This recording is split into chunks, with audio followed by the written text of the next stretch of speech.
تو پھر اللہ لا الہ الا ہو، پھر اس کے سوا الہ کوئی نہیں۔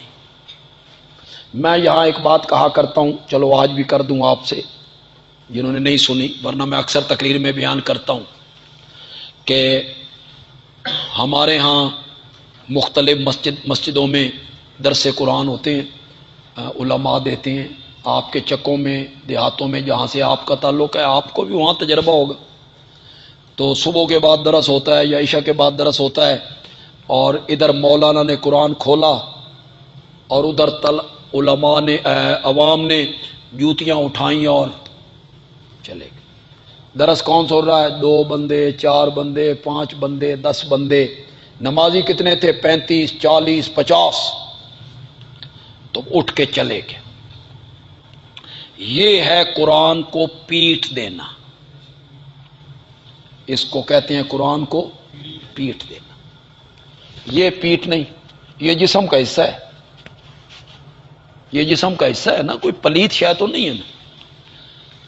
اصل پیٹھ دینا یہ ہے کہ ادھر قرآن کا بیان شروع ہوا اور ادھر لوگ اٹھ کے چلے گئے۔ ہاں کام ہے، مجبوری ہے، کوئی حرج نہیں، چلے جائیں۔ کام کوئی نہیں، مجبوری کوئی نہیں، گھر میں جا کے بیٹھ جانا ہے تو جانے والے گناہگار ہیں۔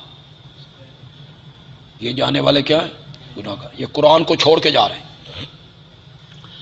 اکثر جو ہمارے مواحد لوگ ہوتے ہیں، یہ ہمارے پنجاب میں بڑا یہ خطرناک بیماری، پنجاب میں ہر مواحد مفتی ہے، اور مفتی بھی ایسا بے مرتد تو تھلے نہیں کھلونا، پہلا فتوی ہی مرتد ڈالا، ہر بندہ مفتی۔ اب خیبر پختونخوا میں آپ دیکھیں تو وہاں لوگوں کو بڑا شوق ہے، ذوق ہے، پیار ہے، محبت ہے قرآن سے۔ یہ حضرت مولانا محمد طاہر پنجپیری رحمۃ اللہ علیہ کی محنت، انہوں نے محنت کی، ماریں کھائیں، قتل کی تدبیریں ہوئیں، جیلیں بھگتیں۔ آپ کو پتہ ان کی اپنی والدہ اور والد صاحب بھی مخالف ہو گئے تھے، ان کی والدہ مخالف، ان کے والد صاحب مخالف، سب دوسرے عقیدے کے تھے۔ انہوں نے اس ماحول میں اللہ کی توحید بیان، بڑا مشکل کام ہے اس ماحول میں قرآن سنانا۔ اب وہاں رنگ بڑا بن گیا ہے قرآن پڑھنے کا۔ وہاں ہمارے ایک مولانا افضل ضیاء صاحب تھے لالا موسیٰ کے رحمت اللہ علیہ، اللہ ان کی مغفرت فرمائے، تو وہ کہتے ہیں میں پنجپیر گیا ملنے کے لیے شیخ کو، تو میں جہانگیرے اترا، اب تو موٹر وے بن گئی ہے، پہلے ہم جہانگیرے اترتے تھے، جہانگیرہ اتر کے پھر ثوابی والی بس پہ بیٹھ کے یا کار پہ ہوتی تو ادھر ہم جایا کرتے۔ تو میں بیٹھ گیا ڈالے میں، سواریوں والا ڈالا، تو مجھے ڈرائیور کہتا ہے کہاں جا رہے ہو؟ میں نے کہا پنجپیر، شیخ کے پاس جا رہے ہیں۔ میں نے کہا شیخ کے پاس جا رہا ہوں۔ تو مجھے ڈرائیور کہتا ہے تسی قرآن دی تفسیر پڑھی؟ مولانا افضل ضیاء کہتے ہیں میرے ذہن میں تو اپنے علاقے کے ڈرائیور تھے نا، ڈرائیور بھی ایک الگ قوم ہے نا، ہاں یہ بڑے تماشا ہے یہ، تو میرے ذہن میں تو یہ تھے نا۔ میں نے کہا یہ کیا کہتا ہے، تو قرآن دی تفسیر پڑھی ہے مجھے کہتا ہے؟ تو میں نے آگے سے کہا تو پڑھی ہے؟ اس نے کہا ہاں میں نے 2 مرتبہ شیخ سے پڑھی۔ میں نے کہا ہی مار رہا، میں نے کہا سورت کاف کا خلاصہ سنا، تو شروع نہیں ہو گئے۔ سورت کاف میں اللہ نے مشرکین کے شبہات کے جواب دی۔ ایک شبہ اصحاب کاف کے بارے میں تھا، ایک ذوالقرنین کے بارے میں تھا، ایک خضر کے بارے میں تھا۔ تو اللہ نے ان شبہات کے جواب دیے کہ تم انہیں عالم الغیب اور الہ سمجھتے ہو، وہ تو الہ بننے کے لائق نہیں۔ تو جس ڈرائیور قرآن پڑھ رہے ہیں، ہمارے ایک مولانا کہتے ہیں میں پنجپیر گیا تو میں نے صبح کی نماز پڑھ کے جو باہر نکلا تو ایک مسجد سے آواز آ رہی ہے درس کی۔ امیر صاحب تشریف لائے تو مجھے کہتے ہیں مولانا سن رہے ہو، آواز آ رہی سن رہے ہو؟ میں نے کہا سن رہا ہوں۔ انہوں نے کہا کھوتا ریڑھی چلاندا، مت کہ آپ سمجھے کوئی مولوی ہے، نہ گدھا ریڑھی چلاتا ہے، لیکن اس نے ہمارے پاس تفسیر پڑھی ہے، اپنی مسجد میں قرآن کا درس دیتے، مزہ آیا نا۔ ہمارے پنجاب میں نہیں ہے، یہ پڑھی پڑھائی قوم ہے، یہ کہتے ہیں ہم پڑھے ہوئے ہیں، تسی سن نہ سمجھاؤ، بس ہم پڑھے ہوئے ہیں۔